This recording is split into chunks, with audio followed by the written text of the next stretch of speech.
I'm going to have my computer read to you an article on why Christians of today do not follow Old Testament law.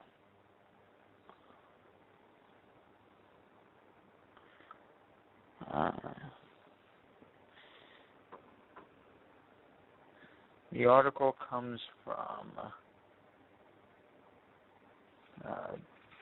the Christian Apologetics and Research Ministry, and it's by Matt Slick. I have corrected the citations so that my computer will read them correctly, because when citations are abbreviated, my computer doesn't always read them correctly.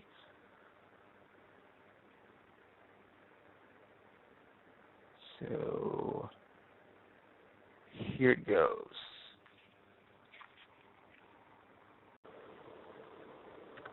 Why do Christians not obey the Old Testament's commands to kill homosexuals and disobedient children? By Mad Slip, critics of the Bible often cite Old Testament instances of slavery, violence against homosexuals, wiping out nations, etc., as evidence of a morally inadequate set of rules. They will also often ask why present-day Christians don't follow these barbaric teachings today. They complain that Christians are inconsistent and say that if we really follow the Bible, then why don't we advocate such things as killing both homosexual Leviticus 20:13 and disobedient children Deuteronomy 21:18-21. The reason we don't is because the old covenantal system that involved such harsh punishment has been done away with. We are under a new covenant. Jesus said in Luke 20:20, "This cup which is poured out for you is the new covenant in my blood." This new covenant was prophesied in the Old Testament in Jeremiah 31:31. "Behold, days are coming, declared the Lord, when I will make a new covenant with the house of Israel and with the house of Judah." It is referenced in 1 Corinthians 11:25, 2 Corinthians 3:6, Hebrews 8:8, 9:15, and 12:24. Of particular importance to our topic is Hebrews 8:13, which says, "When he said, a new covenant, he has made the first obsolete. But whatever is becoming obsolete and growing old is ready to disappear." The old covenant, with its harsh judicial judgments, is no longer in effect because we are under a new covenant. Part of the reason the Old Testament covenantal system was so harsh is because, first, the Old Testament law demonstrates the severity of righteousness and the requirement of perfection before a holy God. Galatians 3:24 says that the law is what points us to Christ.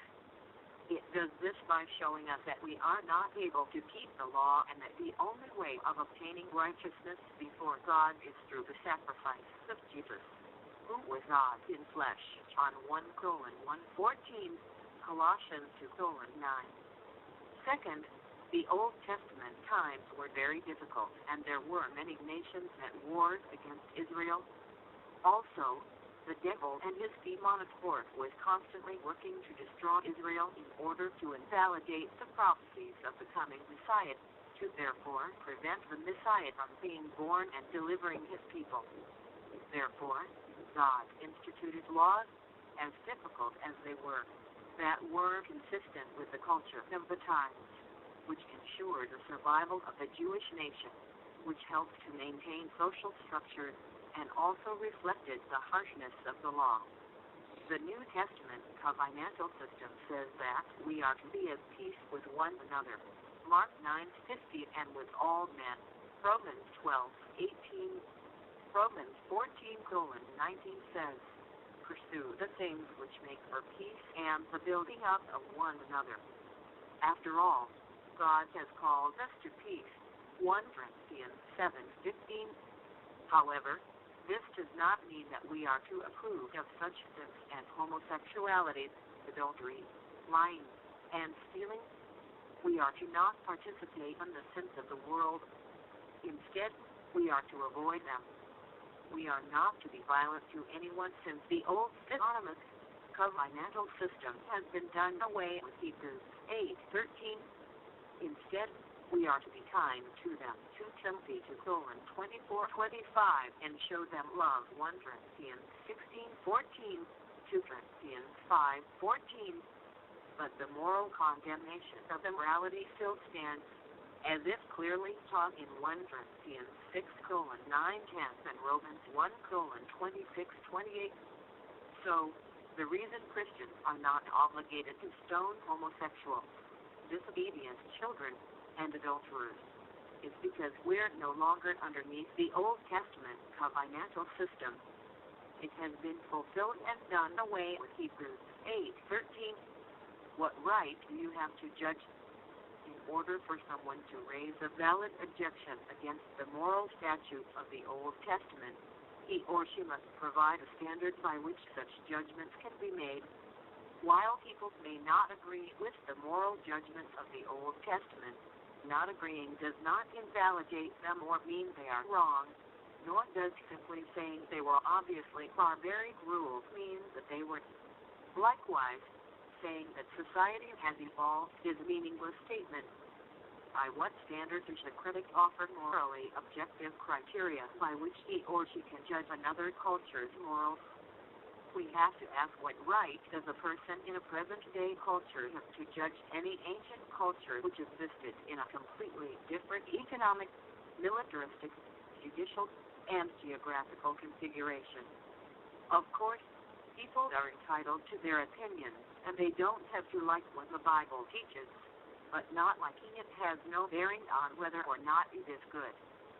So, those critics who insist that the Old Testament laws were wrong need to provide an objective standard, not their own opinions, by which they can make moral judgments.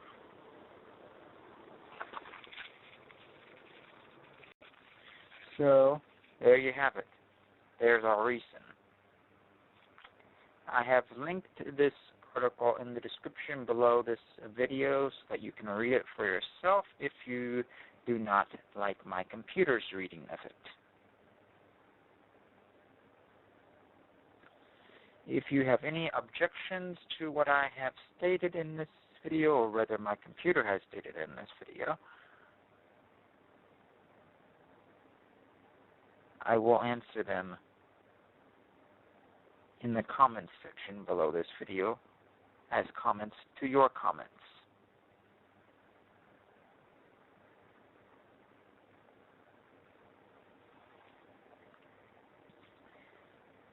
Please rate and comment. Bye.